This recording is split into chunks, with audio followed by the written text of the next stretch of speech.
ассалому алайкум надагони азиз. нашри навбатии барномаи иттилоотии ахборро аз телевизиони Тоҷикистон манзури шумо менамоед. Таваҷҷӯҳ намоед ба сархати хабарҳо. мубориза бо терроризму экстремизм, кафолати таъмини амнияту субот ва рушду пешрафт дар ҷомеа. рушди сармояи инсонӣ омили муҳими ташаккули соҳаҳои иқтисодиву иҷтимоӣ. баргузории ҳамоиши байналмилалӣ дор ба ин мавзӯъ дар шаҳри Душанбе.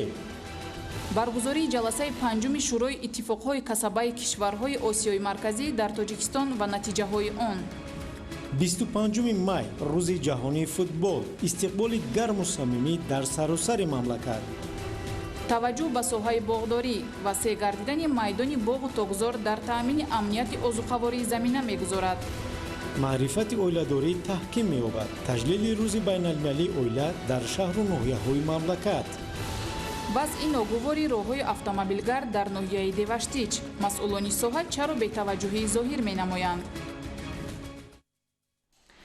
фармони президенти ҷумҳурии Тоҷикистон дар бораи ваколатдор оид ба ҳуқуқи инсон дар ҷумҳурии Тоҷикистон ба муҳлати навбатӣ таъин намудани Бобозода.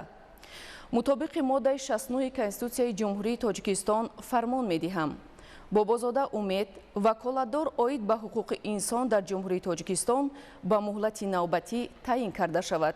Президенти ҷумҳурии Тоҷикистон Эмомалӣ Раҳмон шаҳри Душанбе 14 майи соли 2024. барномаи ахборро идома медиҳем. таҳдидҳои ҷиддӣ дар ҷаҳони муосир боиси мураккаб шудани вазъ дар бештари кишварҳои сайёра шудааст. терроризму экстремизм ба рушди босуботи соҳаҳои муҳими ҷомеа монеа шуда, суботу оромӣ ва амнияту осоиштагии аҳли сайёраро халалдор мекунад. дар чунин ҳолат ки ояндаи ҷомеа пешгӯинашаванда арзёбӣ мешавад, ҳифзи истиқлолу озодӣ ва ваҳдату суботи сиёсӣ шарти асосӣ ва вазифаи муқаддаси ҳар фарди ҷомеа маҳсуб меёбад. идомаи ин мавзӯъ дар гузориши Манучеҳр Ализода. дар ҷаҳони муосир мафҳумҳои зиёде барои аҳолӣ ва хусусан табақаи ҷавон шиносанд. масалан технология, сайёҳӣ, интернет, тиҷорат ва ғайраву ҳоказо. аммо мафҳуми дигаре ҳаст ки таи 20 соли охир ҳарчи бештар аз худ ба ҷаҳон огаҳӣ медиҳад. он зуҳуроти номатлуб, роҳи тира, созандаи афкори бад, ҷаҳоншумулу ҷавоншумул ва бадбахтии миллионҳо оилаҳо терроризму экстремизм ҳаст. масъалаи терроризм ва экстремизм новобаста аз оне ки ҳамчун як падидаи номатлуб тамоми кишварҳои ҷаҳонро ба таҳлука овардааст. аммо таҷрибаи кишварҳои муваффақ дар мубориза ба терроризм ва экстремизм нишон дод ки маҳз тадбирҳои самаранок дар самти пешгирии ин падида имкон медиҳад ки хатари терроризм ва экстремизм дар сатҳи байналмилал, дар сатҳи минтақа ва дар сатҳи миллӣ паст карда шавад. таҳлилҳо нишон медиҳад ки бо назардошти оне ки гурӯҳҳои террористӣ ва экстремистӣ ҳамарӯза аз муосиртарин технологияҳо, аз навтарин имкониятҳо ва механизмҳо барои ҷалби аъзоёни худ истифода мекунанд. аммо кишварҳо бошад дар самти мубориза ба ин падидаи номатлуб ҳанӯз ҳам аз механизмҳои классикӣ истифода мебаранд ки маҳз яке аз омилҳои самаранок набудани мубориза ба терроризм ва экстремизм гардидааст. зарари терроризму экстремизм ба дунё маълум аст. сабабҳояш бошанд зиёданд. аммо ду сабаби марказии ин зуҳурот ноамн сохтани вазъият дар давлате ва сабаби дигари меҳварӣ тавассути афроди террорист бадном кардани давлате аст. дар 10 солаи охир масоили таблиғи ифротгароӣ ва терроризм дар интернет мушоҳида мешавад ки ҳеҷ марзу бум надорад. бояд гуфт ки дар зарфи солҳои охир зиёда аз 100 мамлакати дунё ҳадафи амалҳои харобиовари террористон қарор гирифта. бар асари ҳамлаҳои террористӣ садҳо ҳазор нафар аҳолии осоишта ба ҳалокат расида, миллионҳо нафар макону манзили зисташонро тарк карданд. воқеан бар асари амалҳои террористӣ одамони бегуноҳ ба ҳалокат расида, шаҳру деҳот ва ёдгориҳои беназири таърихӣ хароб мегарданд. имрӯз созмону гурӯҳҳои террористиву экстремистӣ барои пиёда намудани ҳадафҳои суботкушу инсоннесткунандаи худ аз роҳҳои гуногун истифода мебаранд. мутахассисон дар самти мубориза бо терроризм маъмулан 6 усулро ки гурӯҳҳои ифротӣ онро васеъ истифода мекунанд қайд кардаанд. инҳо роҳҳои сиёсӣ, динӣ, идеологӣ, иҷтимоӣ, миллатгароӣ ва кибертерроризм аст. албатта имрӯз беш аз пеш истифодаи шабакаҳои иҷтимоӣ аз ҷониби гурӯҳҳои экстремистию террористӣ бармалом мушоҳида мешавад ва албатта зарари он ва паёмадҳои манфии он ба идеология, ба таърих, фарҳанг ва ғояҳои миллӣ мерасад ки ин ҳушдор медиҳад ба сокинони дар маҷмӯъ сайёра ки ин самтҳоро зери назорати ҷиддӣ гирифта бошанд ва аз ин паёмадҳои манфӣ огоҳ бошанд, ҳушёр бошанд ва зиракии сиёсии худро аз даст надиҳанд. пешвои миллат муҳтарам Эмомалӣ Раҳмон ҳанӯз 25 сол қабл аз минбари Созмони Милали Муттаҳид вобаста ба мубориза бо терроризму экстремизм нутқу ақида ва пешниҳодҳои саривақтиву заруриро ироа карда буданд. имрӯз ҷаҳон бо ин абри тираву доғи сияҳ рӯбарӯ аст ва моро бани одамро мебояд бо гурӯҳҳову афроди босурат одаму босират даранда муборизаи беамон барем ва ватани худу бошандагони онро аз ин зуҳурот эмин нигаҳ дорем. дар мамлакати мо вобаста ба масоили мубориза бар зидди терроризму ифротгароӣ стратегияу қонунҳои дахлдор қабул гардида дар амал татбиқ мешаванд. ба ақидаву исботи коршиносони масоили сиёсӣ ин раванд беҳтару хубтар хоҳад буд агар ҷомеаи шаҳрвандӣ ва аз ҷумла якояки мову шумо низ нисбати татбиқи қонунҳои мазкур бетараф набошем. бубинед, яке аз усулҳое ки гурӯҳҳои ифротӣ ҷиҳати ба доми худ афтондани ҷавонони худноогоҳ истифода мебаранд ин роҳи идеология аст. тарбия бошад яке аз шохаҳои идеология аст. пас чаро ин роҳу ин шохаро самараноку баръакси ҳадафҳои гурӯҳҳои ифротӣ истифода набарем? яъне тариқи тарбияи дурусти фарзандон ва аз хурдӣ дар ниҳоди онҳо ҷо кардани ғояҳои ватандӯстиву меҳанпарастӣ ва паҳлӯҳои дигари мусбат. зеро тавре ки аз таҳлилҳо бармеояд ҷавононе ки ба доми гурӯҳҳои ифротӣ меафтанд дар асл дониши кофӣ ва ҷаҳонбинии васеъ надоранд. абу али ибни сино ҳанӯз бештар аз 1000 сол қабл фармуда буд ки дар ҷавонӣ дар кӯдакӣ илм омӯхтан маълумотеро аз бар кардан ба мисли дар санг нақш гузоштан аст. ин ватану сарзаминро ки бо талошу заҳматҳои шабонарӯзии пешвои миллат муҳтарам Эмомалӣ Раҳмон ба ин ҳад расидааст ва мо имрӯз зиндагии орому шоиста дорем, мебояд дӯст дошту ҳимоя аз манфиатҳои миллӣ кард. ҳукумати ҷумҳурии Тоҷикистон ҷиҳати рушди сармояи инсонӣ, сармоягузориҳои самарабахш ва ҳамкориҳоро бо шарикони рушд тақвият мебахшад. дар ин замина чорабиниҳои сатҳи байналмилалӣ доир ба рушди сармояи инсонӣ дар мамлакат роҳандозӣ мешавад. 14 май дар шаҳри Душанбе форуми байналмилалии рушди сармояи инсонӣ баргузор гардид. аз ҷараёни баргузории ҳамоиши сатҳи байналмилалӣ Дилшод Ҳакимзода гузориш медиҳад. дар шаҳри Душанбе форуми байналмилалии рушди сармояи инсонӣ барои соли 2024 таҳти унвони сармоягузорӣ ба инсон барои таъмини рушди иқтисодӣ баргузор гардид. дар ҳошияи форуми байналмилалӣ лоиҳаҳое ки бо ҷалби сармоягузорӣ мавриди амал қарор доранд дастовардҳои худро ба намоиш гузоштанд. зимни мушоҳида маълум гардид ки аксари лоиҳаҳои сармоягузории амалишаванда дар соҳаҳои воқеи иқтисодиву иҷтимоӣ нигаронида шуда ба рушди сармояи инсонӣ ва муҳайё намудани инфраструктураи зарурӣ асос мегузоранд. дар натиҷаи пурра татбиқ гардидани онҳо иқтисоди миллӣ ташаккул ёфта, шароити зисту зиндагонии мардум боз ҳам хубтару беҳтар мегардад.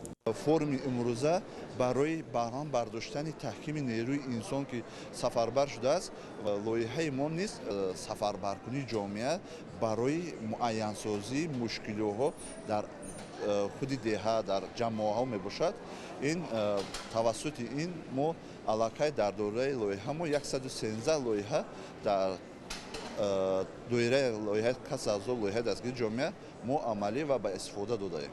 дар форуми байналмилалии рушди сармояи инсонӣ муовини сарвазири ҷумҳурии Тоҷикистон Дилрабо Мансурӣ ва дигар шарикони рушд иштирок намуданд. гуфта шуд ки сармояи инсонӣ аз дониш, малака ва солимӣ иборат аст ки ҳар як инсон дар тӯли ҳаёти худ ба даст оварда тавассути он иқтидори малакаи худро ҳамчун аъзои самараноки ҷомеа амалӣ месозад. ҷамъоварии нерӯи инсонӣ натиҷаи сармоягузориҳои мақсаднок ва маҷмӯӣ аз ҷониби давлат ва хонаводаҳо бо мақсади расонидани кӯмак ба аҳолӣ ҷиҳати таъмини аъзои солим ва ҷомеаи самаранок ба шумор меравад. иштирокчиёни ҷаласа имрӯза ба хулоса омаданд ки маблағгузорӣ ба рушди инсон ин сармоягузорӣ мебошад. бори нахуст чунин чорабинӣ дар худи сатҳи минтақа баргузор мешавад ки равона шудааст ба рушди нерӯи инсон ва ин аз ҳамада самти бештаре ки барои давлатҳо манфиат меорад ин ҳамин самт аст. дар кори форуми байналмилалии рушди сармояи инсонӣ таъкид карда шуд ки ба нерӯи инсон сармоягузорӣ бояд бештару беҳтар карда шавад, чунки он муҳаррики рушди иқтисодии минтақа ва ҷаҳон мебошад. яке аз ҳадафҳои форуми байналмилалии рушди сармояи инсонӣ муайянсозии нуқтаи назари ҳамгироишуда ба ҷамъоварии нерӯи инсонӣ дар тамоми давраи ҳаёт ва мубодилаи таҷрибаи пешрафта дар самти ташаккули сармояи инсонӣ дар қаламрави Тоҷикистон, минтақаи Осиёи марказӣ ва саросари ҷаҳон арзёбӣ гардид. иштирокчиёни чорабинӣ аз он ҷумла намояндагони шарикони рушд эътироф карданд ки зарурияти гузарондани чунин чорабинӣ ҳар сол бояд дар давлатҳои минтақаи Осиё баргузор карда шавад. мавзӯъҳои баррасишуда имконияти рушди сармояи инсониро фароғ гардонида, беҳтар гардидани фазои сармоягузорӣ, рушди иқтисоди миллӣ, истифодаи иқтидорҳои зеҳнӣ, фароҳам овардани шароити хуби инфрасохториро баҳри муҳайёсозии ҳаёти беҳтари зисту зиндагонӣ дар пай дорад. агар ҳар қадар сармояи инсонӣ рушд дода шавад, тамоми соҳаҳои воқеи иқтисодӣ такмил меёбад, чунки дар заминаи рушди сармояи инсонӣ тамоми соҳаҳо метавон гуфт ки бо кадрҳои баланд ихтисос таъмин карда мешаванд. ҷаласаи панҷуми шӯрои иттифоқҳои касабаи давлатҳои Осиёи марказӣ дар ҷумҳурии Тоҷикистон доир шуд. ҷаласа давоми 3 рӯз идома меёбад. гузориши Маҳмуд Аҳмадзода ва Илёс Бобоҷон. дар бинои зебову замонавии соҳили баҳри тоҷик дар шаҳри Гулистон ҷаласаи панҷуми аъзои шӯрои иттифоқҳои касабии давлатҳои Осиёи марказӣ баргузор гардид ки дар он роҳбарони иттифоқҳои касабии ҷумҳурии Тоҷикистон, Ӯзбекистон, Қазоқистон, Қирғизистон, Туркманистон, Муғулистон иштирок ва оид ба раванди муносибатҳои меҳнатӣ, таҷрибаи якдигар оид ба танзими кор, ҳамкориҳо ва масъалаҳои вобаста ба раванди фаъолият, назару андешаҳои хешро баён доштанд. дар ҷаласа масъалаҳои иттилоотӣ оид ба меҳнати шоиста дар корпораtsияҳои фаромиллӣ, сатҳи ҷалби корфармоён, манбаъҳои барқароршавандаи энергия, истифодаи сиёсати иқтисоди сабз ҳамчун воситаи меҳнати бехатар ва дигар масъалаҳои меҳнатӣ ҳамкориҳо баррасӣ гардид. намояндагони кишварҳои аъзои шӯро вобаста ба рушди кишварҳо, тақвияти фаъолияти ширкату корхонаҳо, ҳамкориҳои байнидавлатӣ дар самти меҳнат, ҷалби коргарон ба кор дар соҳаҳои гуногун, масъалаҳои ҳифзи ҳуқуқи меҳнат, ӯҳдадориҳои коргару корфармо, масъалаҳои вобаста ба ҳамкориҳои минтақавӣ дар самти меҳнат, ҳуқуқи коргарон ва дигар масъалаҳои вобаста ба он назару андешаҳои хешро баён доштанд. бояд қайд намуд ки шӯрои иттифоқҳои касабии давлатҳои Осиёи марказӣ бо мақсади тақвият бахшидани ҳамкории иттифоқҳои касабии минтақа, татбиқи ҳадафҳои ҷумҳуриҳои аъзо дар бахши муносибатҳои меҳнатӣ, солимгардонӣ, ҳифзи иҷтимоӣ, ҳуқуқи кормандон, аъзои оилаи онҳо ва ҳифзи ҳуқуқҳои меҳнатӣ таъсис дода шудааст. ҷаласаи 15-уми шӯрои иттифоқҳои касабии Осиёи марказӣ аз 13 то 15 май дар шаҳри Гулистон идома меёбад. با استقبال روز جهانی فوتبال 25 مای در ولایت مختار کوهستانی بدخشان چهاربینی‌های مختلف ورزشی دایر می‌گردد. در شهر خروغ اوید به فوتبال بین ساختار و اداره‌ها مسابقه راه اندازی شده، غالبان با جام و تحفه‌های خاطره‌ای قدردانی شدند. گزارش تاج نسای فیض‌الله بیگ از شهر خروغ. چهاربینی در میدان ورزشی محله ناصر خسرو شهر خروغ برگزار گردیده با صدا دادن سرود ملی جمهوری تاجیکستان آغاز شد. این رویداد فرابخش را خرد و بزرگ ولایت با برگزار نمودن مشق‌های ویژه بازی فوتبال و ارجگذاری به تاریخ آن استقبال نمودند. قبول گردیدن قطعنامه مجمع عمومی سازمان ملل متحد اوید به اعلان نمودن 25 مای همچون روز جهانی فوتبال که از جانب پرزیدنت اسوسیاسیون فوتبال آسیای مرکزی، پرزیدنت فدراسیون فوتبال تاجیکستان محترم رستم امامعلی پیشنهاد شده بود، صحیفه نوی در تاریخ ورزش رقم 1 جهان باز نموده است. این رویداد فرابخش از اقدام‌های شایسته و تشبس‌های جهانی اساسگذار صلح و وحدت ملی پیشوای ملت پرزیدنت جمهوری تاجیکستان محترم امامعلی رحمان منشأ گرفته نفوذ و اعتبار تاجیکستان محبوب را همچون کشور تشبسکار و سازنده در حل مسائل مبرم بشریت باز هم بالا می‌بردارد. از توسط بنیاد اینفراساختار ساحه از جمله میدان و تالارهای کلان ورزشی، میدانچه‌های خرد ورزشی، تأسیس فدراسی‌های نمودهای گوناگون ورزش، تشکیل مسابقه‌های ورزشی ورزشی سطح جهانی در کشور، اشتراک ورزشکاران جمهوری در المپیادا و سبقت‌های بین‌المللی، شرایط و امکانیت وسیع برای رشد ساحه فراهم آورده شده امروز با تشبث رئیس فدراسیون فوتبال تاجیکستان رئیس شهر دوشنبه محترم رستم امامعلی باز هم نتیجه‌های بلند در ساحه مشاهده می‌گردد. در ظرف صاحب استقلالی مملکت با قبول گردیدن برنامه رشد فوتبال در جمهوری تاجیکستان برای دو مرحله سال‌های 2012 2016 و سال‌های 2017 2021 امکانیت‌های وسیع برای جلب هرچه بیشتر اهالی به فوتبال، تعمیر و از نفسازی انشاءات ساحه، به میدان آوردن استعدادهای نو از بین نوسان و جوانان، توسعه فوتبال کسبی کشور فراهم گردیدند. در دایره عملگردانی برنامه ذکر گردیده جهت تقویت بخشیدن به بازی فوتبال در تمام گوشه و کنار مملکت از آن جمله ولایت مختار کوهستان بدخشان نیز تدبیرهای ضروری اندیشیده شده برگزار نمودن مسابقه‌های گوناگون، بازسازی و بهتر گرداندن صفت میدانچه‌های فوتبال، جلب هرچه بیشتر نوسان و جوانان به این نمود ورزش از زمره چوربینی‌های مهم پیاده ساخته هدف‌های برنامه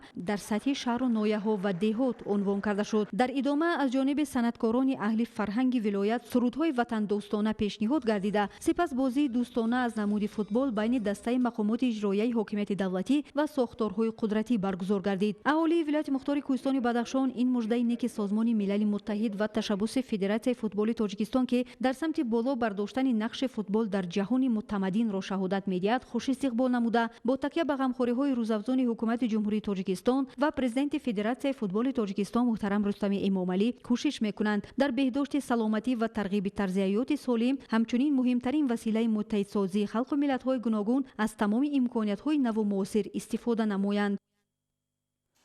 جوانان و ورزشکاران ناحیه رشت تشبث پرزیدنت اسوسیاسیون فوتبال آسیای مرکزی، پرزیدنت فدراسیون فوتبال تاجیکستان محترم رستم امامعلی را وابسته به اعلان روز جهانی فوتبال با خوشنودی استقبال گرفتند. در ناحیه رشت برای جلب جوانان به ورزش فوتبال 88 ورزشگاه و میدانچه ورزشی فعالیت داشته به استقبال جشن 35 سالگی استقلالیت دولتی ساختمان 10 انشاءات ورزشی دیگر ادامه دارد. گزارش ایدیگولی محمود. سالهای صاحب استقلالی در ناحیه رشت برای رشد ساحه ورزش با خصوص فوتبال تدبیرهای ضروری راه اندازی شده ایستاده است. از جمله بنیاد دهها انشاءات ورزشی از حساب همه سرچشمه‌های مبلغ‌گذاری در حدود جماعت‌های شهرک و دهات برای جلب بیشتر جوانان و نورسان زمینه با اعتماد گذاشت تا آنها به فوتبال مشغول شوند. در ناحیه رشت یک ورزشگاه مرکزی با تعداد 8000 جای نشست و دو ورزشگاه، یک مجمع ورزشی، 16 میدانچه ورزشی زمانوی و 68 میدانچه عادی جهت رشد نموی ورزش و تامین عمومیت فوتبال برای جوانان و ورزشکاران شرایط مساعد فراهم آورده شده است. اصلا بازی فوتبال یکی از راه‌های بهترین مستحکم نمودن دوستی و ترغیب طرز حیات سالم بین جوانان خلق و ملت‌های جهان به شمار می‌رود. تشبثکار بنیاد و تالار میدانچه‌های ورزشی اساساً جوانان و صاحبکاران محلی میباشند که در پرتو هدایت‌های سازنده پرزیدنت جمهوری تاجیکستان پیشوای ملت محترم امامعلی رحمان برای نورسان و جوانان دهها انشاءات زمانوی را مهیا نمودند تا آنها بیشتر به ورزش جلب کرده شوند. عین زمان در ناحیه رشت یک مؤسسه دولتی مکتب ورزشی فعالیت داشته. در آن 15 نفر مربی و 404 نفر ورزشگر در 21 گروه از روی نمودهای فوتبال، والیبال، گشتین ملی و سامبو مشق و تمرین میکنند. ورزشگران ناحیه رشت تمام 3 ماه سال جاری در 3 مسابقه‌های جمهوری و 6 مسابقه‌های منطقوی اشتراک نموده. از این مسابقه‌ها 21 مدال به دست آوردند که از این 5 تای آن مدال طلا میباشد. امروز در ناحیه ساختمان و از نوسازی 10 میدانچه‌های ورزشی ادامه داشته. بیشتر انشاءات سال جاری به استفاده داده میشوند تا جلب نورسان و جوانان به ورزش باز هم بیشتر و خوبتر گردد. ایدیگولی محمود، دادرجان میرزازاده برای برنامه اخبار از ناحیه رشت. باغداری یکی از سمت‌های مهمی ساحه کشاورزی به حساب رفته در تامین امنیت اوزوقواری مملکت نقش نظر است دارد. طبق معلومات حالا در مملکت میدان باغ و تاکزار نسبت به سالهای اول صاحب استقلالی 1.7 مرتبه زیاد شده و بیش از 206,000 گکتار رسیده است که از این 155,000 گکتار میوه دهنده می باشد. تفصیلات بیشتر در گزارش نوبتی. باغداری بخشی اساسی کمپلکس اگروصنعتی مملکت و جنبه سردرآمد ساحه کشاورزی به حساب رفته جهت تامین امنیت اوزوقواری کشور، غنی گردانیدن سبد استعمالی، تامین کارخانه‌های کارکرد با اشیاء خام، افزون گردانیدن امکانات صادراتی مملکت و با کار دائمی تامین نمودن اهالی نقش مؤثر دارد. نوابسته از پیشروی‌ها هنوز هم در ساحه باغداری مشکلات به نظر می‌رسد. حاصلناکی که عین زمان از هر یک گکتار متناسباً 5.3 و 8.4 تن می باشد به طلبات باغداری زمانوی جوابگو نیست. کارشناسان ساحه سبب‌های کم حاصلی را جدا نگردیدن قرض‌های درازمدت امتیازناک عاید به حفظ رستنی‌ها، دانش مکمل نداشتن راهبران خواجگی‌ها و گرانی ارزش زهرخیمیکات‌ها ارزیابی می‌کنند. چنانچه که امسال می‌بینیم چقدر بارشات‌های خیلی زیاد شد و این تاثیر خیلی زیاد به هم درختان عموما با هم زراعت‌های کشاورزی که در قلمرو جمهوری پرورش کرده میشد تاثیر منفی رساند و برابر بارشات زیاد با کسل‌های گوناگون زنبورغی دچار شدند. وقتی که بارشات زیاد میشود حرارت بلند میشود این یک محیط میشود که برای اوج گرفتن برای زیاد شدن همین کسل‌های زنبورغی خیلی یک شرایط مساعد تغییر کرده میتواند. بعضی رو برای برطرف کردن چنین نقصان‌ها چنین کسری‌ها حتما چاره‌بینی‌هایی که از روی قاعده‌های باغداری پیشنهاد می‌گردد استفاده شود. وقتی که سخن درباره پرورش می‌رود، سخن درباره نگهبانی درختان میوه دهنده می‌رود، ما همه طرفه یک چاره‌بینی مجموعاً مهمی که برای نگهبانی درختان میوه دهنده است، برای پرورش کردن است، بالاخره برای گرفتن حاصل بلند یک امکانیت میدهد. این هم باشد سری وقت اگر زمین‌های آبی رشونده باشد با آبی پولیزی تامین کردن و اینچنین در فصل تیرما و اولی بهار با نوری‌های همین نیروی ارگانیکی تامین کردن چنین باغ‌ها میباشد. نبودن سردخانه‌ها برای خواجگی‌های نهال پروری جهت وسیع به راه ماندن پیوندکنی نهال، زیاد کردن استحصال نهال پیوند و نگهداری آنها مشکلات دیگری ساحه است. از طرف دیگر خواجگی‌های دهقانی به نهال‌های نوهای سرحاصل و خوشصفت، تک پیوند و قلمچه نهال احتیاج دارند. شرایط اقلیم تاجیکستان امکان می‌دهد که در اساس علم و تکنولوژی نو به راه ماندن پرورش درختان میوه دهنده می‌توانیم بیش از 2.5 میلیون تن میوه شهدبار استحصال کرده در این زمینه طلبات بازار داخلی تامین و اقتدار صادراتی جمهوری بلند گردد. بنا به معلومات متخصصان ساحه کشاورزی سالهای 2021-2022 استحصال میوه و انگور به 813,000 تن رسید که تقریبا 60-94% معیار فیزیولوژی را تشکیل می‌دهد. به اندیشه دانشمندان یکی از عامل‌های اساسی برای به کامیابی دست یافتن باغپروران انتخاب درست نهال است. هنگام انتخاب و خریدن نهال سرتیفیکات صفت باید طلب کرده شود.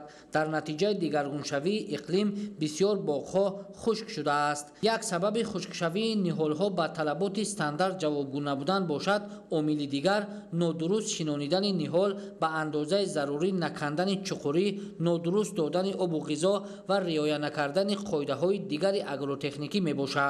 برابر بنیاد کردن باغ باید به قاعده‌های اساسی باغداری اهمیت جدی دادنمون ضرور است.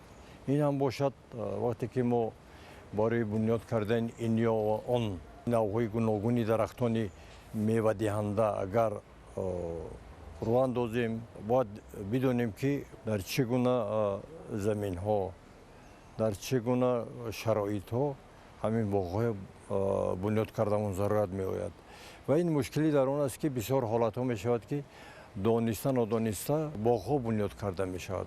شرایط منطقه، شرایط جای، شرایط اون جایی که برای بنیاد باغ پیشنهاد می‌گردد اینا خوب باید آموخت. یعنی در اینجا در نظر دارم ترکیب خاک باید با پرگی آموخته شود. آب فلزی که برای در آینده استفاده کردن توصیه می‌گردد این باید از همه طرفات آموخته شود. زیرا که همین را باید بگوییم که درختان میوه دهنده این زیرات‌های یک ساله نیستند. زیرات‌های بسیار ساله، یعنی که درختان بسیار ساله هستند و از این رو همه طرف‌ها ما باید تحلیل‌های چقور داشته باشیم. همه ساله در موسم گلکنی درختان سردی، کمی بارش و بعضاً گرمی‌های پیشگویی نشونده در همه منطقه‌های مملکت به حاصلنوکی درختان میوه دهنده تأثیر منفی می‌رساند. قسماً میدان‌های باغ تاگذاری سال‌های پیش بنیاد گردیده وابسته به سن و سال قابلیت حاصلنوکی‌شان کم گردیده است که به راه ماندن کارهای از نو برقرارکنی را تقاضا می‌نماید. تطبیق دستاوردهای علم در استحصالات، تجربه کشورهای پیشرفته، استفاده عاقلانه و ثمرناک نوری‌های مینرالی و ارگانیکی و زهرخیمیکات‌ها وابسته به معیارهای توصیه شده برای گرفتن حاصل بلند و به طلبات استانداردی جوابگو مهم میباشد.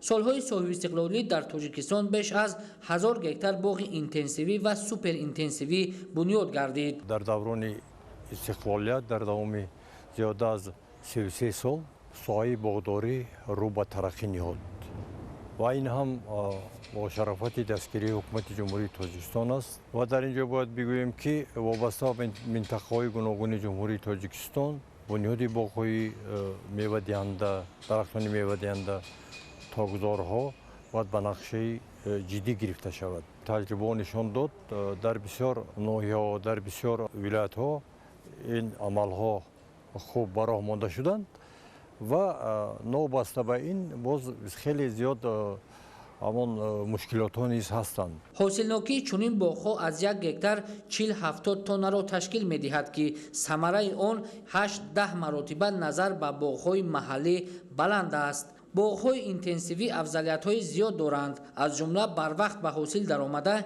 امکان می‌دهد به زودی خراجات جبران گردد. افزایش طبیعی اهالی، طلبات روزافزون بازار، کم بودن زمین آبی، تغییریابی با سرعت اقلیم سیاره سال به سال اجرای طلبات و استحصالات را مشکل می‌گرداند. مشکلات موجوده وادار می‌نماید که رشد ساحه را پرمحصول به راه مانیم. بنابراین مسئولان و دهقانان را ضرور است که جهتی در استحصالات جاری کردن دستاوردهای علم و تجربه پیشقدم، تشکیل نهالخانه با استفاده از تکنولوژی اینتنسیوی و سوپر اینتنسیوی به دست آوردن حاصلنوکی میوه از هر 1 گکتار نکم از 250-300 سنتینر و انگور 300-400 سنتینر تدبیرهای ضروری اندیشند. гарченде дар доираи тадбирҳои ободонӣ дар шаҳру ноҳияҳои вилояти хатлон иншооти гуногуни маишиву хизматрасонӣ бунёд мешавад, вале дар ноҳияи Хӯросон ҷиҳати дар ҳолати хуб нигоҳ доштани иншооти варзишӣ таваҷҷӯҳ зоҳир намегардад. гузориши ҳамкорони мо дар ин хусус. با صاحب استقلال گردیدن مملکت در ناحیه خراسان ولایت ختلان یک قطار انشاءات ضروری خوجگی خلق قامت افروخته به این وسیله بهر ساکنان انفراستراکچور مهم تامین گردیده است. همچنین در برابر بنیاد دیگر انشاءات ضروری در ناحیه چندین تالار و میدانچه های نو و زمانوی به استفاده داده شده است که جوانان و نورسان از آن به طور وسیع استفاده برده در وقت‌های معین به مشق و تمرین فرا گرفته می‌شوند. طبق اطلاع مسئولین در حدود ناحیه 3 ورزشگاه با نظرداشت 5000 جای نشست 7 میدانچه خرد فوتبال موجود می باشد، ولی ضمن نواربرداری مشاهده گردید که ورزشگاه مرکزی ناحیه که مکان برگزاری چهاربینی‌های فرهنگی و سیاسی ساکنان محسوب می‌یابد حالت ناگوار داشته بهر گذراندن دلخواه چهاربینی‌های گوناگون ورزشی و معرفتی جوابگو نیست که این از بی‌توجهی و خنک نظری مسئولان به چنین حال رسیده است. باعث نگرانی است که ورزشگاه کلان جماعت دهات به نام صدرالدین عینی ناحیه نیز با رویدن خار و علف‌های بیگانه خرابازار را می‌ماند که این برای به ورزش فرا گرفتن جوانان مشکلی ایجاد نموده است. همچنین در حدود جماعت دهات مذکور در روند آبادکاری‌ها از جانب صاحبکاران وطنی و ساکنان محل جهت به ورزش به خصوص به رشته فوتبال فرا گرفتن جوانان میدانچه‌های خرد زمانوی بنیاد یافتند که نسل نورس به ورزش جلب گردند. اما رقت‌آور این است که نگاهبین و نظارت آنها از مد мавриди назари масъулон дур мондаву аз ҳолати қаблии онҳо нишоне намондааст. панҷараҳои муҳофизатӣ ва чароғҳои насбгардида шикаставу дарвозаҳои он фарсуда гардиданд. варзишгоҳи бандари ҷамоати деҳоти қизилқалъаи ноҳия бошад, майдони васеъро дар бар гирифта айни замон ҳолати ҳузнангезеро касб кардааст. тавре маълум мегардад, солҳо боз он аз истифода дур мондаву ба ҷои гаштугузори чорво табдил ёфтааст. маълум мешавад ки солҳои пешин ин варзишгоҳ ҳамчун макони баргузории чорабиниҳои фарҳангиву маърифатӣ, бозиҳои калони варзишии аҳли деҳа ба ҳисоб мерафт. вале аз чӣ бошад ки баҳри дубора барқарор сохтани чунин иншооти соҳаи варзиш чораи андешидан намешавад? саволест беҷавоб.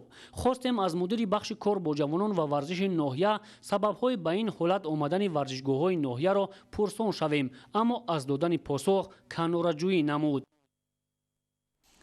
дар ихтиёри муассисаи давлатии нигоҳдории роҳҳои ноҳияи деваштич 219,6 километр роҳ мавҷуд аст ки аз он 22 километр роҳи аҳамияти ҷумҳуриявӣ ва 197,6 километр роҳҳои аҳамияти маҳаллӣ дошта ташкил медиҳад. бо вуҷуди ҷаҳду талошҳои пайваста ҳамон ҳолати роҳҳои ҷамоатҳои деҳоти ваҳдат ва ба номи Исмоили Сомонӣ нигаронкунанда боқӣ монда аз масъулин таваҷҷӯҳи хосро тақозо мекунад. таваҷҷӯҳ намоед. дар ихтиёри муассисаи давлатии нигаҳдории роҳҳои нақлиётгарди ноҳияи деваштич 219,6 километр роҳи калони нақлиётгард мавҷуд аст ки аз он 22 километрро роҳи аҳамияти ҷумҳуриявӣ доштаи деваштич истаравшан ва деваштич то чоҳроҳи аҳамияти байналмилалӣ доштаи душанбе истаравшан хуҷанд бӯстон чаноқ ва 197,6 километри дигарро роҳҳои аҳамияти маҳаллӣ доштаи байни 8 ҷамоати шаҳру деҳот ташкил медиҳад. роҳдорон аз рӯи имкониятҳои мавҷуда кӯшиш доранд ки роҳҳои дар ихтиёр доштаро ҳамеша дар ҳолати хуби техникӣ нигоҳ доранд. аз ҳамин хотир бо фарорасии рӯзҳои гарми офтобӣ роҳи аҳамияти маҳаллӣ доштаи деваштич минтақаи калини нободро ба масофаи 30 километр ба таъмири ҷорӣ фаро гирифтанд. аммо ҳолати 10 километри боқимондаи роҳи аҳамияти маҳаллӣ доштаи деваштич минтақаи калини нобод ки дар ҳудуди ҷамоатҳои деҳоти ваҳдат ва ба номи Исмоили Сомонӣ ҷойгир аст, ҳамоно нигаронкунанда боқӣ мемонад. ҳамасола дар хоҷагоҳи деҳқонӣ, кооперативҳои истеҳсолӣ, хоҷагоҳҳои махсуси тухмипарварӣ ва қитъаҳои назиҳавлигии сокинон дар майдони зиёда аз 4000 гектар кишти картошка доир кардаву ҳосили фаровон рӯёнида мешавад.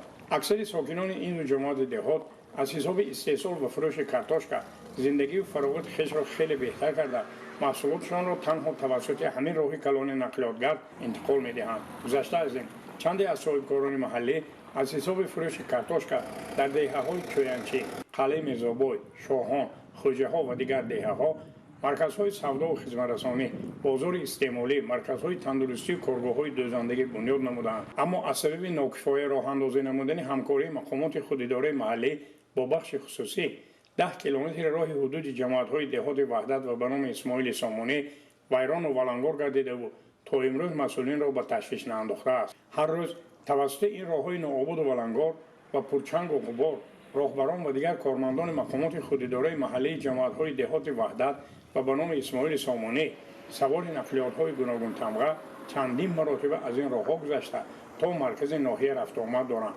вале тахту ҳамвор ва дар ҳамбастагӣ бо мақомоти давлатӣ ва аҳолии соҳибкорони ватанӣ ободу мунфарҷ кардани роҳ ба гӯшаи хаёли касе намерасад. با استقبال 35 سالگی استقلالیت دولتی جمهوری تاجیکستان در شهر بوستان کارهای ساختمانی در انشاءات تعیینات گوناگون وسعت یافته با مبلغ گذاری حکومت مملکت و سهم گذاری صاحبکاران نقشه های سازندگی مورد عمل قرار دارند. با این مناسبت از سال 2022 تا این جانب در شهر 89 انشاءات بعد بنیاد، تعمیر و نوسازی مورد بهره برداری قرار داده شد. گزارش عبدالوهاب عبدالستار و دلشاد یوسفی. با افتخار 35 سالگی استقلالیت دولتی جمهوری تاجیکستان در شهر بوستان ولایت سوخت تدبیرهای سازندگی مرحله به مرحله عملی گردیده در اساس نقشه‌های تحریزی شده اساساً انشاءات ساخته می شود که برای بهداشت وضع زندگی مردم ضرورتی بیشتر دارد. طبق معلومات باید تا سال 2026 در شهر 223 انشاءات بنیاد، تعمیر و نوسازی کرده شود و در همین زمینه دیگرگونسازی کوچه و خیابان‌ها نیز به نقشه گرفته شده است. تدبیراندیشی‌های سری‌وقتی رهبریت مقامات اجرایی حاکمیت دولتی شهر و سهمگذاری صاحبکاران با اون باعث گشت که از سال 2022 اینجانب بعد بنیاد، تعمیر و نوسازی 89 انشاءات تعیینات گوناگون مورد بهره برداری قرار داده شود. дар раванди иҷрои корҳои созандагию бунёдкории саҳми соҳибкорон низ назаррас аст. аз ҷумла бо саҳмгузории соҳибкорон маҷмӯаҳои муосири савдою хизматрасонӣ, биноҳои баландошёнаи истиқоматӣ, коргоҳу корхонаҳои саноатӣ ва дигар иншооти таъиноти гуногун сохта мешаванд. ҳоло дар шаҳр корҳои сохтмонӣ дар 20 иншоот идома дорад ки шумораи зиёди онро биноҳои баландошёнаи истиқоматӣ ташкил медиҳад. дар раванди корҳои ободонию созандагӣ бо маблағгузории мақомоти иҷроияи ҳокимияти давлатии шаҳри Бустон, нафсозии бинои қасри фарҳанг ва кӯдакистони рақами 4 ки барои таълиму тарбияи 500 кӯдак пешбинӣ шудааст идома дорад.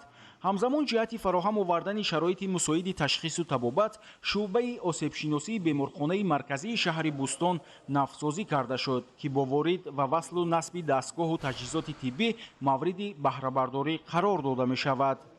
дар шаҳр зиёда аз 15 биноҳои истиқоматӣ бисёрошон ва ошона корҳои сохтмонӣ идома дорад. бахшида ба ҷашни 35-солагии истиқлоли давлатии ҷумҳурии Тоҷикистон корҳои сохтмонӣ дар корхонаҳои истеҳсолӣ, майдончаҳои варзишӣ, таъмири азнавсозии қасри фарҳанги шаҳри Бустон, таъмири азнавсозии мактаби кӯдакистону беморхонаҳо ва инчунин мунфашкунии кӯчаҳои хиёбонҳо, чарғонкунӣ идома дорад.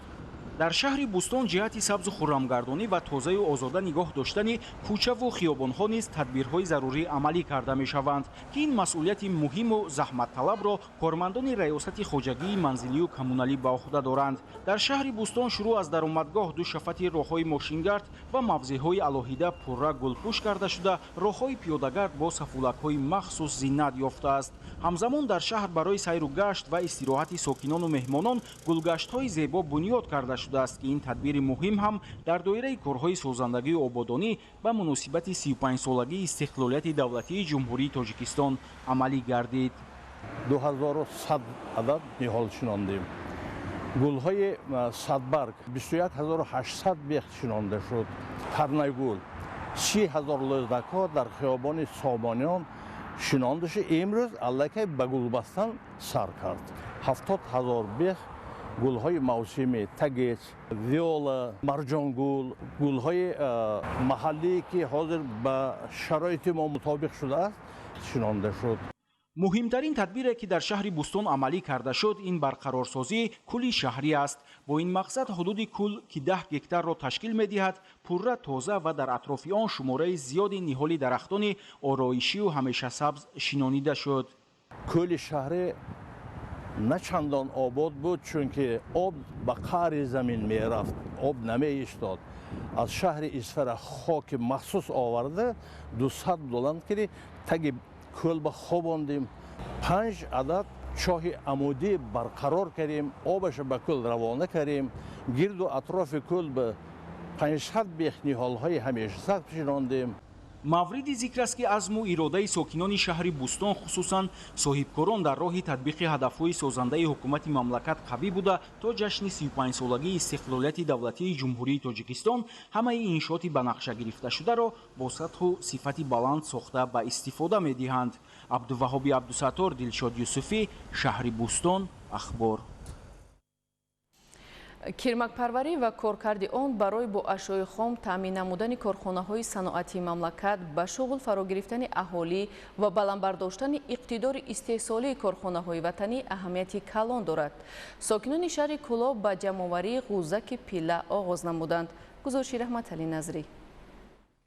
кирмакпарварӣ яке аз соҳаҳои сердаромад ба шумор рафта, сокинони шаҳру деҳоти Кӯлоб дар самти нигоҳубини он таҷрибаи бой доранд ва ҳамасола ба кирмакпарварӣ машғул шуда аз он фоидаи хуби иқтисодӣ ба даст меоранд. онҳо аз рӯи тавсеяи мутахассисони соҳа амал карда тарзи парвариши кирмакро хуб ба роҳ монданд ва айни ҳол ба ҷамъоварии ғӯзаки он машғул мебошанд. мутахассисони соҳа иброз доштанд ки кирмаки имсол ворид гардида ба иқлими Тоҷикистон мутобиқ асту ҳам хӯроки кам мехӯрад ва ҳам дар муҳлати кӯтоҳ давоми 20-25 рӯз тор метанаду парваришаш ба анҷом мерасад. ғалатбӣ Исоева, сокини деҳаи Чорбоғи ҷамъияти деҳоти Кӯлоб, беш аз 30 сол мешавад ки ба кирмакпарварӣ сару кор дорад ва аз ҷамъоварии ғӯзак бо аҳли оилаашон фоидаи хуби аз рӯи гуфти ин зани меҳнатдӯст, кирмакон нигоҳу бини махсусро талаб мекунанд ва барои хуб афзоиш ёфтани онҳо бояд ҳамарӯза сари вақт бо барги туд таъмин кард ва дар ҳарорати муайян нигоҳ дошт. 35 солак моми خدمت پروری داریم. ما نقد کمک نگاه میکنیم و آخر میرسونیم. باید گفت که ساحه کرمک پروری چون دیگر ساحه‌های کشاورزی در مملکت موقع اساسی خود را دارد. اساسی محصولات پیله را نرخ آن تشکیل میکند که از این نرخ بیش از 330 نامگوی محصولات کارکرد و استحصال کرده می شود. در جمهوری تاجیکستان برای رشد ساحه کرمک پروری یک چند برنامه، سند و معیارها قبول گردیده و مورد عمل قرار دارند. یکی از اینها برنامه رشد ساحه کرمک پروری و کارکرد پیله در جمهوری تاجیکستان برای سالهای 2024 می باشد که طبق این برنامه سال 2021 از جمهوری مردمی چین به مقدار 21,000 قطعه تخم کرمک وارد گردیده به کرمک پروران تقسیم کرده شد.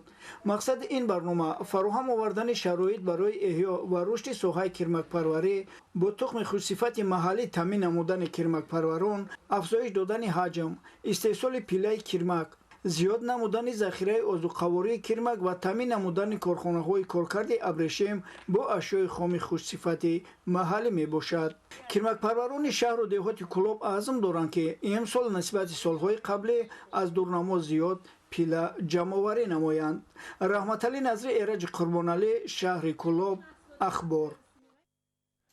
солҳои охир дар шаҳри исфара ташкили корхонаҳои коркарди меваю сабзавот ва бандубасти он мутобиқ ба стандартҳои ҷаҳонӣ ба роҳ монда шудааст. бо ин васила ҳамзамон иқтидори содиротии мамлакат аз ҳисоби хушкмева ва сабзавот зиёд карда мешавад. идомаи мавзӯъ дар гузориши Собир Аюбӣ.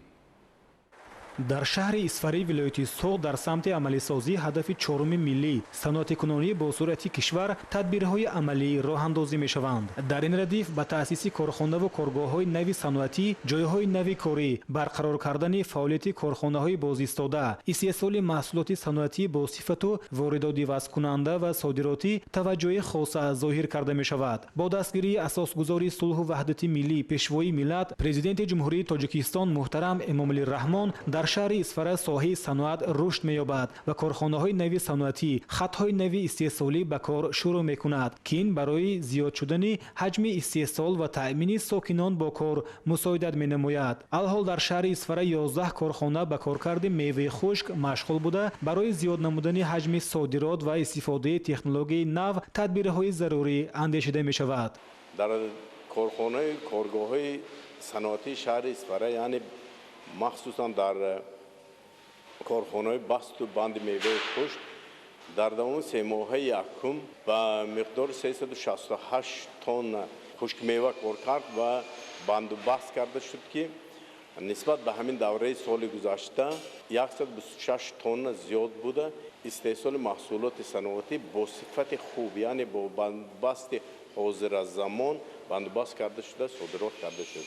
ин гувоҳӣ аз он медиҳад ки мо дар давоми соли 2024 нисбат ба соли 2023 сипарӣ гардида содироти маҳсулоти кишоварзӣ, бандубасти меваи хушк ва инчунин консервагиро зиёд менамояд. бояд тазаккур дод ки корхонаҳои саноатии коркард ва бандубасти меваи хушк ашёи хомро аз тамоми минтақаҳои ҷумҳурӣ тариқи шартнома дастрас мекунанд. имрӯзҳо маҳсулоти корхонаҳои коркард ба ҷуз нуқтаҳои фурӯш дар ҳудуди вилоят ва ҷумҳурӣ ҳамчунин ба хориҷи кишвар содирот карда мешавад. дар натиҷаи ҳамкориҳои судманд бо шарикон ҷуғрофияи содироти молу маҳсулот низ васеъ мегардад. ҷамъияти дорои масъулияташ маҳдуди Исфарафуд давоми 4 моҳи соли равон беш аз 778 тонна меваи хушкро ба кишварҳои дуру наздик содирот намудааст. дар ин ҷо дар як моҳ то 200 тонна меваи хушк бо бандубасти замонавӣ ки дар хориҷ аз кишвар ба ин маҳсулот талаботи бештар аст, содирот карда мешавад. соли 2023 ҷамъияти дорои масъулияташ маҳдуди Исфарафуд содироти беш аз 1700 тонна меваи хушкро ба роҳ монд ва имсол ин нишондод зиёд карда мешавад. ҷамъияти дорои масъулияташ маҳдуди Баракат Исфара бошад давоми 4 моҳ зиёда аз 500 тонна меваи хушки коркард ва бандубастшударо ба хориҷи кишвар содирот намуд. айни замон дар шаҳри Исфара ҳама ҷидду ҷаҳд ба он сафарбар карда шудааст ки содироти маҳсулоти саноатиро ба хориҷи кишвар зиёд намояд. дар давоми 3 моҳаи аввал аз шаҳри Исфара ба миқдори 13,000 тонна маҳсулоти хушкмева ба хориҷи кишвар содирот карда шуд.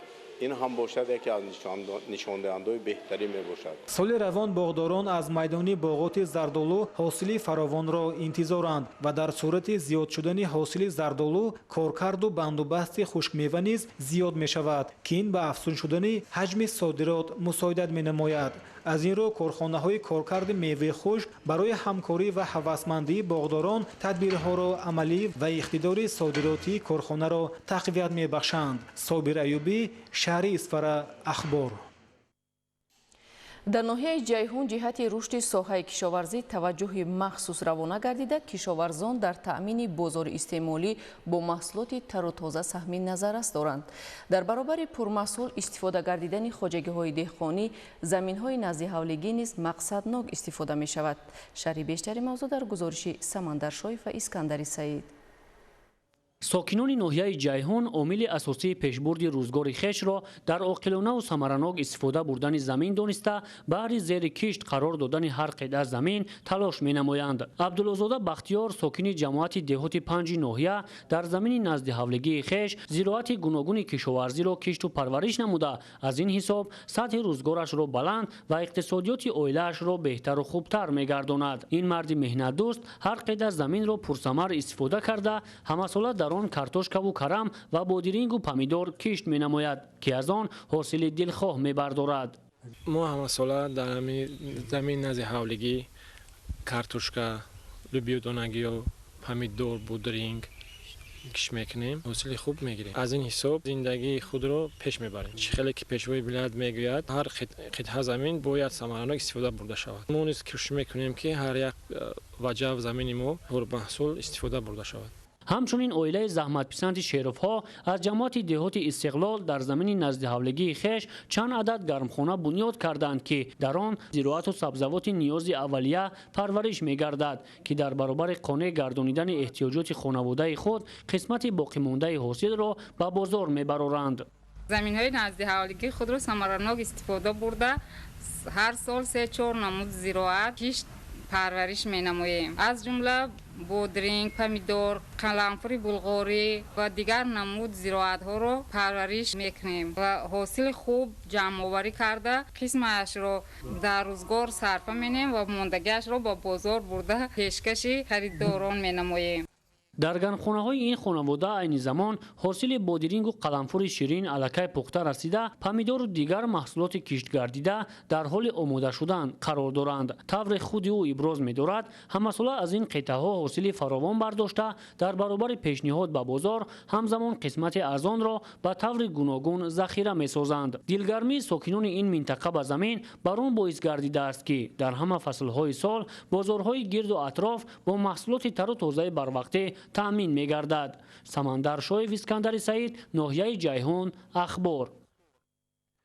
соҳаи маориф яке аз самтҳои афзалиятноки сиёсати пешгирифтаи ҳукумати ҷумҳурии Тоҷикистон маҳсуб ёфта, баҳри рушди соҳа тадбирҳои амалӣ роҳандозӣ мешаванд. дар шаҳри Бухтар дар заминаи тадбирандешиҳои пайваста муосиртарин имконоту шароит барои илмомӯзӣ дар муассисаҳои таълимӣ фароҳам оварда шудааст. гузориши Маҳмад Раҷаб Абдуллозода. қабули якчанд барномаву консепсияҳои муҳими давлатӣ дар даврони соҳибистиқлолӣ барои татбиқи ислоҳоти соҳаи илму маориф ва дар ин замина беҳтар намудани шароити кории олимону омӯзгорон заминаи мусоҳид фароҳам оварда ба сатҳу сифати таълиму тарбия дар ҳамаи зинаҳои таҳсилот такони ҷиддӣ бахшед. лозим ба ёдоварист ки бо дар назардошти нақши бузурги илму маориф ва рушд бахшидани ин соҳа ҳукумати мамлакат дар даврони соҳибистиқлолият масъалаи пешрафти илму маорифро яке аз самтҳои афзалиятноки сиёсати иҷтимоӣ қарор додааст. боиси ифтихор аст ки саҳми бевоситаи асосгузори сулҳу ваҳдати миллӣ пешвои миллат президенти ҷумҳурии Тоҷикистон муҳтарам Эмомалӣ Раҳмон дар рушди ин соҳаи муҳими ҷомеа беандоза бузург буда дастовардҳои беназиреро зери ҳадафҳои маорифпарваронаашон имрӯз дидан мумкин аст ки дар ташаккули сармояи инсонӣ нақши калидӣ доранд. натиҷа ин аст ки дар тамоми шаҳру ноҳияҳо махсусан дар шаҳри Бохтари вилояти Хатлон ба ин соҳа таваҷҷӯҳи хоса зоҳир гардида марҳила ба марҳила шароити таълимгирандагон хубтару беҳтар карда мешавад. дар соли таҳсилии 2023-2024 дар даври ниҳоӣ آزمون فنی خوانندگان 11 نفر خواننده ما در سطح جمهوریوی صاحب جایهای افتخاری گردیدند که از اینها 2 نفر آنها صاحب مدال طلا گشتند.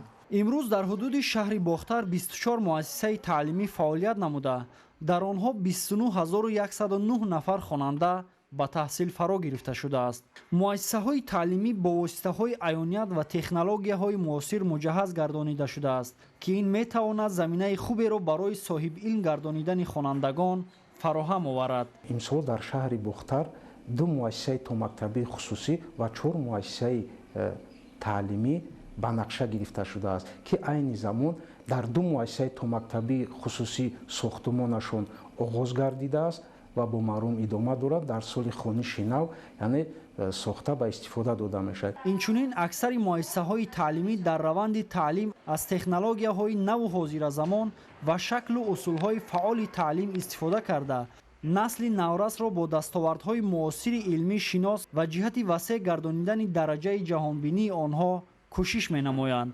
چنین شرایط و دستگیری‌های دولتی دلیل آن میباشد که امروز شماره زیادی تعلیم گیرندگان مؤسسه‌های تحصیلات میانه عمومی و عالی کسبی در آزمون و المپیادهای سطح جمهوریوی، منطقوی و بین المللی سزاوار جایهای افتخاری گردیده جمهوری صاحب استقلال ما را معرفی نمودند. محمد رجب عبدالله‌زاده، دولت فیض‌الله، شهر باختر، اخبار. имрӯзҳо дар заминаи ҳамкории самарабахши ҷумҳурии тоҷикистон бо давлатҳои ҷаҳон шаҳрвандони тоҷикистон хоса ҷавонон дар пешрафтатарин муассисаҳои таҳсилоти олии кишварҳои дунё таҳсил менамоянд. бо истифода аз дастгирии ҳамешагии ҳукумати мамлакат ҷавонони тоҷик соҳибкасбу ихтисосманд мешаванд ва баъди хатми муассисаи олии давлатҳои хориҷ ба ватан баргашта бо фаъолияти самарабахш дар рушди соҳаҳои муҳими ҷомеа саҳм мегузоранд.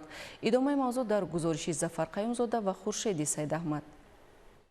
давлату ҳукумати ҷумҳурии тоҷикистон ҷиҳати соҳибкасбу тахассусманд шудани ҷавонон тамоми имконият ва шарту шароитҳоро дар дохил ва хориҷи мамлакат муҳайё сохтааст. дар факултаи муҳандисии донишгоҳи давлатии техникии Ульяновски Федератсияи Русия бештар аз 20 нафар донишҷӯи тоҷик ба омӯзиши илму касб машғул аст.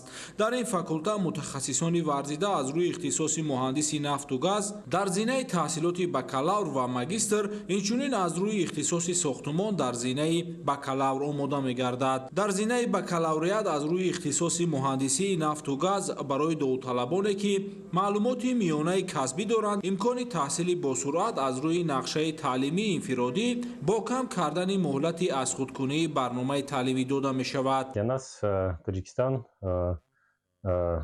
большая, замечательная страна с хорошими людьми, которые обладают большим сердцем, которые готовы прийти путнику на помощь, которые стремятся развивать свою замечательную страну, жить дружно, помогать друг другу, и это здорово. Таджикистан имеет одно из важных значений для Ульяновского государственного технического университета, ведь у нас учатся порядка 300 ребят из Таджикистана на текущий момент. Ребята из Таджикистана стремятся раскрывать себя, стремятся достигать новых высот. ба донишҷӯёни факултаи муҳандисии донишгоҳи давлатии техникии Ульяновски Федератсияи Русия омӯзгорони соҳибтаҷриба аз ҷумла профессорону докторҳои илм, академикҳо ва доцентону номзадҳои илм дарс мегӯянд. факулта дорои озмоишгоҳҳои муосир муҷаҳҳаз бо лавозимоти зарурӣ мебошад.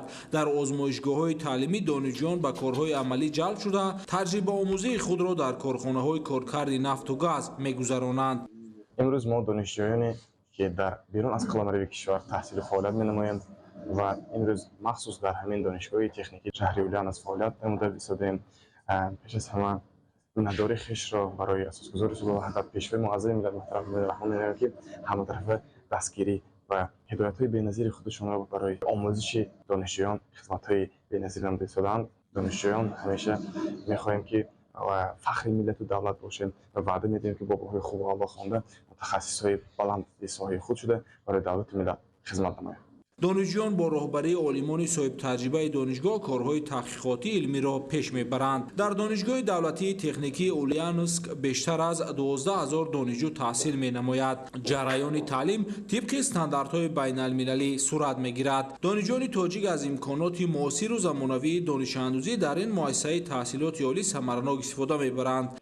Мы часто посещаем Республику Таджикистан и видим, как стремительно развивается, как меняется облик городов, как растет высоту прекрасной Душанбе, как меняется облик, как много усилий делает правительство Республики Таджикистан для того, чтобы сделать Таджикистан современным государством с развитой инфраструктурой. Наш Ульяновский государственный технический университет готов оказывать необходимую поддержку вузам, школам Таджикистана для того, чтобы в области образования выйти совершенно на более высокий уровень. برای جلب هرچی بیشتری جوانان تاجیک برای تحصیل در این دانشگاه بانفوذ در آینده نیز تدبیرهای مهم عملی کرده می شود. ظفر خیمزاده، خورشید سید احمد، فدراسیای روسیه برای برنامه اطلاعاتی اخبار. کتابخانه دایره تفکر انسان را وسیع نموده جهانی معنوی شخص را غنی می‌گرداند. با این مقصد همه ساله در مملکت آزمون جمهوریوی فروغ صبح دانای کتاب است تحت سرپرستی پیشوای ملت محترم امامعلی رحمان برگزار می‌گردد. در دور دوم آزمون مذکور در شهر ترسونزاده خوانندگان مؤسسه‌های تعلیمی و ساکنان کسب و کار گوناگون اشتراک فعال دارند. ادامه موضوع در گزارش خبرنگاران ما. آزمون جمهوریوی فروغ صبح دانای کتاب است که با تشبث ترغیب کننده راه معنویت اساسگذار صلح و وحدت ملی پیشوای ملت محترم امامعلی رحمان همه ساله گذرانیده می شود برای از خود نمودن آثار پرغناوت و آگاهی پیدا کردن از تاریخ و فرهنگ خلق تاجیک نقش مؤثر می گذارد. بیشتر از 2 هفته می شود که داوطلبان دور دوم آزمون جمهوریوی فروغ صبح دانای کتاب است در شهر ترسونزاده در نزد اعضای حکمان مهارت و قابلیت خویش را می‌سنجند.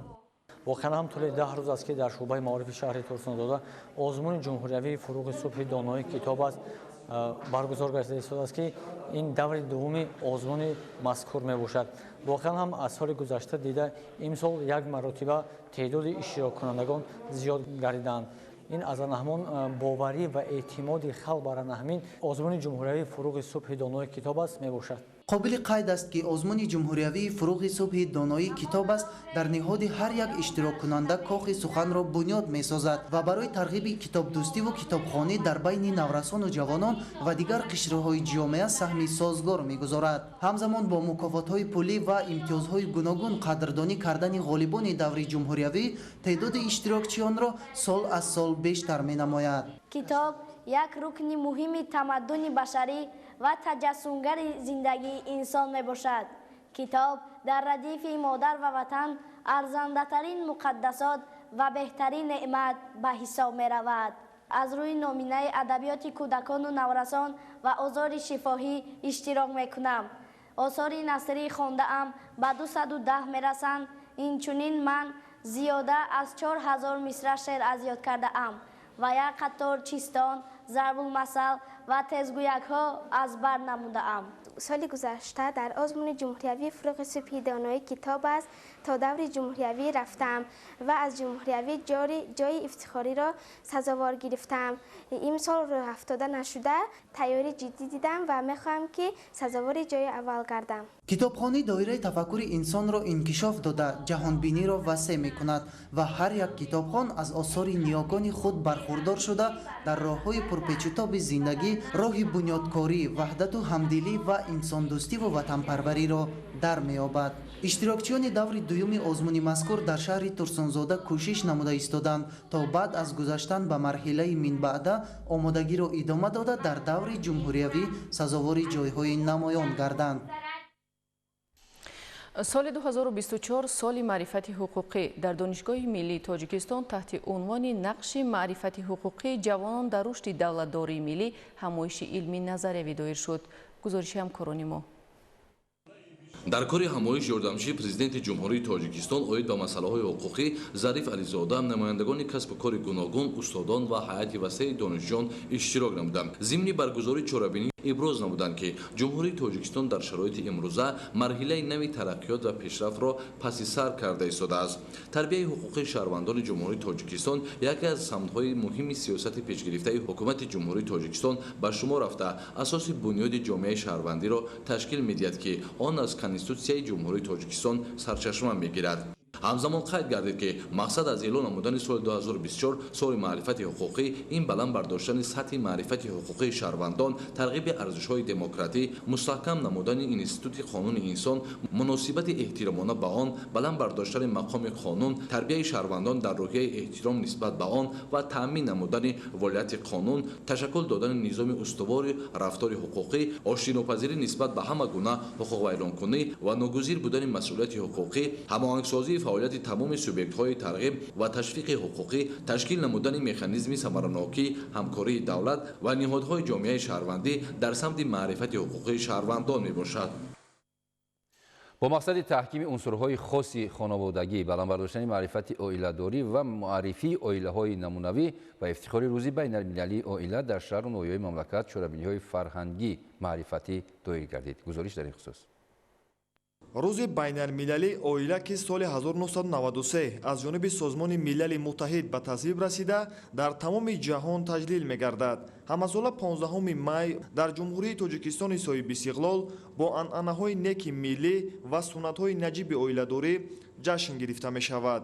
вобаста ба ин имрӯз дар шаҳри Душанбе ҳамоиши идона бахшида ба рӯзи байналмилалии оила бо иштироки муовини сарвазири мамлакат Дилрабо Мансурӣ, намояндагон аз дастгоҳи иҷроияи марказии Ҳизби Халқии Демократии Тоҷикистон, роҳбарону намояндагони вазорату идораҳо, ташкилоту муассисаҳо, раисони ташкилотҳои ибтидоии ҳизбӣ ва оилаҳои беҳтарин аз шаҳру ноҳияҳои мамлакат баргузор гардид. дар солҳои соҳиби истиқлолӣ бо дастгириҳои пайвастаи ҳукумати мамлакат, алал хусус пешвои миллат муҳтарам Эмомалираҳмон, ҷиҳати пойдории хонаводаҳо ва беҳбудии фазои маънавию моддии оилаҳо ва дар маҷмӯъ зиндагии бо саодати аҳли ҷомеа тамоми заминаҳо фароҳам оварда шуд.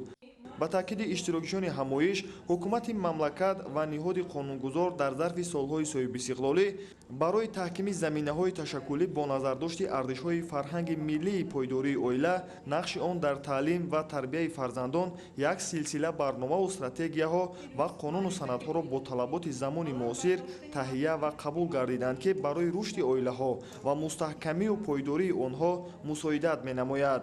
таъкид карда шуд, ки яке аз заруратҳои таҳия ва қабули консепсияи рушди оила дар ҷумҳурии Тоҷикистон ин нақши калидии оила дар таъмини суботу ҳамдигарфаҳмӣ, ваҳдату якдилӣ дар ҷомеа, пешгирии ҷалби ҷавонон ба гурӯҳу ҳаракатҳои ифротиву террористӣ ва пешгирӣ аз таъсири манфии василаҳои иттилоотӣ ба тарбияи дурусти фарзандон мебошад.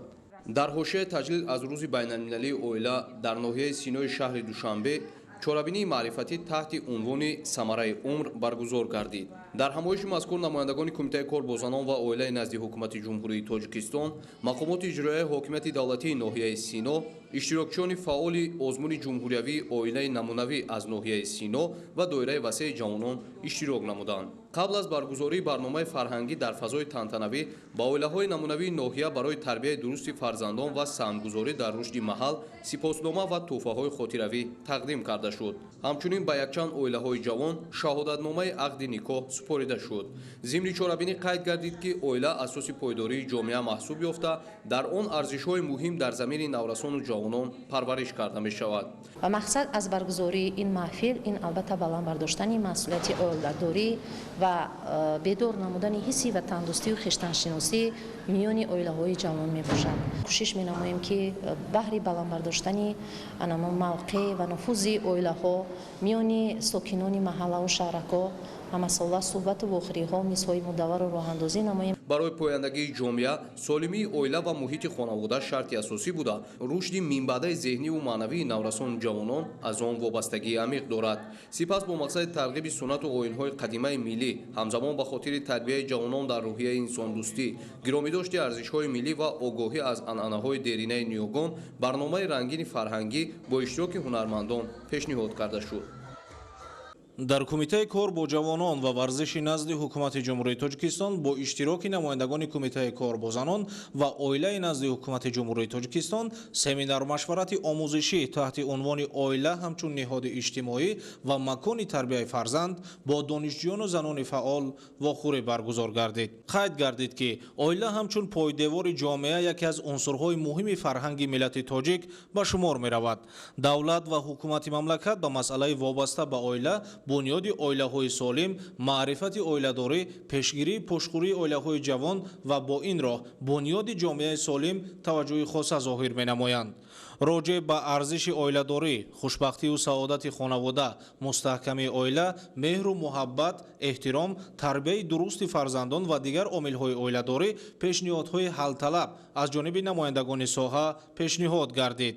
тақлид ба фарҳанги оиладории бегона, тарбияи нодурусти фарзандон ва дигар масъалаҳои марбут ба оила дар умум ба ташаккули ҷомеаи солим монеа эҷод менамоянд. оила дар фарҳанги мардуми кӯҳанбунёди тоҷик ҳамчун ниҳоди муқаддас эътироф гардидааст, зеро беҳтарин арзишҳои инсонӣ аз қабили муҳаббату садоқат, самимияту вафодорӣ ва ҳамдигарфаҳмиву таҳаммулгароӣ маҳз дар оила ташаккул меёбанд. ҳуқуқ ва озодиҳои занон дар мамлакат аз Конститутсияи ҷумҳурии тоҷикистон бармеоянд. барои баланд бардоштани мақому манзалати зан дар ҷомеа аз ҷониби ҳукумати ҷумҳурии тоҷикистон чандин қарору қонун ва барномаҳои давлатӣ қабулу татбиқ гардиданд. ҳанӯз ҳам ҳолатҳои аз таҳсил дур мондани духтарон, маҷбуран ба шавҳар додани онҳо, никоҳи хешутаборӣ ва дигар омилҳое ки ба ҳаёту фаъолияти занон иртибот мегиранд дар ҷомеа ба чашм мерасанд ки ин ба бунёди оилаҳои солим монеа эҷод месозад. ҳамчунин гуфта шуд ки оид ба масъалаи бунёди оила ва тарбияи фарзандон аз нигоҳи меъёрҳо ва принсипҳое коркард шуданд ки ба талаботи ҷомеаи имрӯза бисёр мувофиқ ва мутобиқ мебошанд. оилае ки тибқи ин принсипҳо зиндагӣ менамоянд, оилаи мустаҳкам ва солим мебошад. чунин оила имконият дорад ки ба муқобили ҳама гуна мушкилот истодагарӣ намояд. бахшида ба рӯзи байналмилалии оила дар ноҳияи кушониён таҳти унвони оила пойдевори устувори давлат ва ҷомеа мебошад, чорабинӣ баргузор гардид. қаблан занону бонувони ҳунарманди ноҳия тавассути намоиши ҳунарҳои мардумӣ, урфу анъанаҳои миллӣ ва дигар рукнҳои неки рӯзгордорӣ собит намуданд ки воқеан ҳам оила дар ҷумҳурии тоҷикистон мақоми хоса дошта, анъанаҳои неку писандидаи оиладорӣ аз насл ба насл тарғибу омӯзонида мешавад. дар қисмати тантанавии чорабинӣ бахшида ба рӯзи байналмилалии оила, намояндаи мақомоти маҳаллӣ бахши сабти асноди ҳолати шаҳрвандӣ, оилаҳои рӯзгордида, оилаҳои ҷавон, ҷавонон ва дигар иштирокчиён вобаста ба сулҳу осоиштагӣ ва сол аз сол фароҳам гардидани шароити беҳтари кору зиндагӣ ибрози андеша карда, ёдовар гардиданд ки оилаи солим асоси ҷомеаи солим буда, рушду тараққиёти давлат аз он вобастагӣ амиқ дорад, зеро дар оилае ки тифоқиву ҳамдигарфаҳмӣ, илму маърифат ва меҳнатдӯстиву садоқат ба ватани азиз бошад, фарзандон дар чунин рӯҳия тарбия ёфта ба камол мерасанд ва ба халқу ватан содиқона хизмат хоҳанд кард. бо назардошти вазъи ҷомеаи ҷаҳонӣ гуфта шуд ки насли калонсол ва падару модаронро зарур аст ки дар доираи талаботи қонуни ҷумҳурии тоҷикистон дар бораи масъулияти падару модар дар таълиму тарбияи фарзанд ва меъёрҳои ахлоқии инсонӣ насли наврасро дар рӯҳияи ватандӯстиву хештаншиносӣ, ҳифзи истиқлоли давлатӣ ва арзишҳои он, эҳтироми насли калонсол, бунёди оилаи солим ва муқаддас донистани хизмати модар ватанро дар ҳама ҳолат ҳамеша ба онҳо талқин намоянд.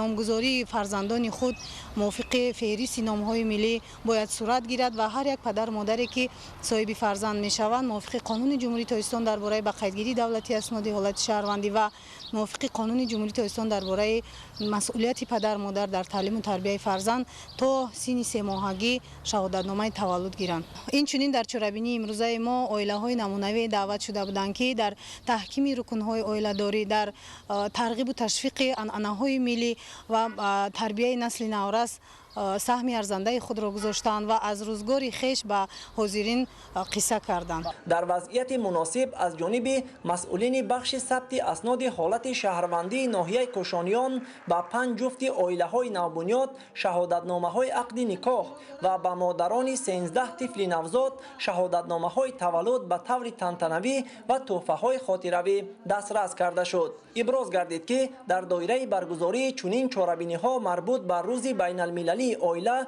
همین گونه اقدام‌های عملی در دیگر جماعت‌های شهرک و دهات ناحیه انجام داده می‌شود که این برای سری وقت به رسمیت درآوردن حالت شهروندی بخصوص ثبت عقد نکاح دولتی، داشتن شهادتنامه تولد و دیگر سندهای رسمی اهمیت مهم دارد. در قسمت فرهنگی چاره‌بینی بخشیده به روز بین المللی عائله در ناحیه کوشانیان برنامه رنگین معرفتی عبارت از صحنه‌های عبرت‌آموز و شعر و سرودهای وطن‌دوستانه، احترام نسبت مقدسات دولتداری و استواری عائله‌ها و دیگر ارزش‌های شهروندی پیشکش اشتراکچیان گردانیده شد. ششمقام سلسله سرود و آهنگ‌های کلاسیکی خلق تاجیک بوده در یک نظام معین مرتب گردیده است. در شهر پنجکین به افتخار روز ششمقام چاره‌بینی فرهنگی با اشتراک هنرمندان و دوستداران این گنجینه بی‌نظیر موسیقی سنتی برگزار گردید. گزارش دلیر بازار و زرهون نعمت‌الله در این خصوص.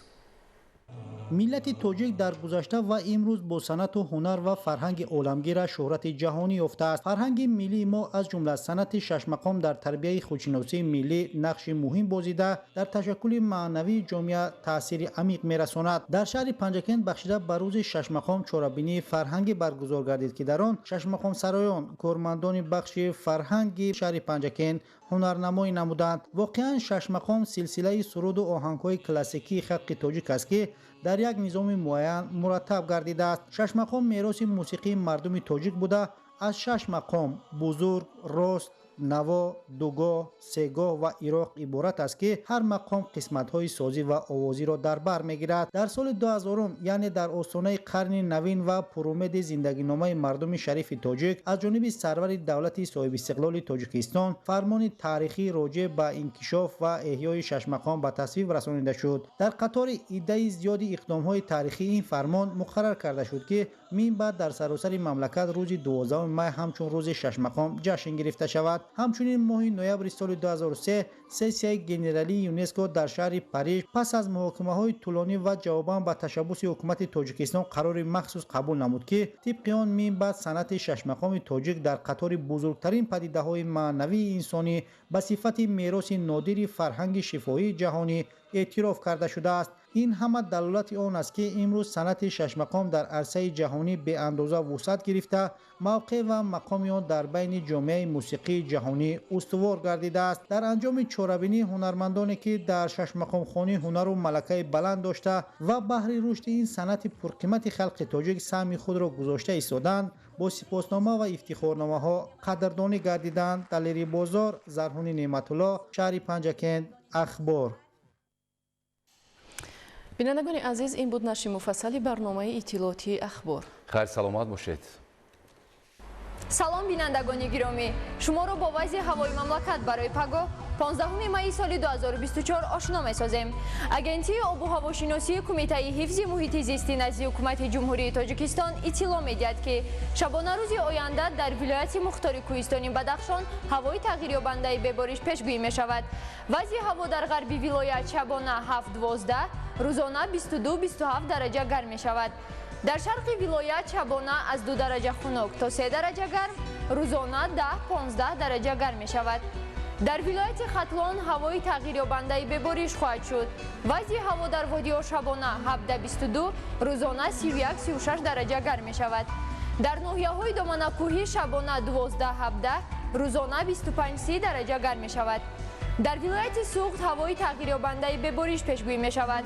وضع هوا در وادی شبانه 16-21، روزانه 30-35 درجه گرم می شود. در ناحیه‌های کوهی شبانه 8-13، روزانه 17-22 درجه گرم می شود. در ناحیه‌های تابع جمهوری هوای تغییر یابنده به بارش خواهد شد. вазъи ҳаво дар водиҳо шабона 15-20, рӯзона 29-34 дараҷа гарм мешавад. дар ноҳияҳои кӯҳӣ шабона 8-13, рӯзона 26-31 дараҷа гарм мешавад. дар шаҳри душанбе ҳавои тағйирёбандаи бебориш пешгӯӣ мешавад. вазъи ҳаво шабона 15-17, рӯзона 31-33 дараҷа гарм мешавад. бинандагони азиз, ба шумо тансиҳатию хонаободиро орзу мандем. Хайр, саломат бошед.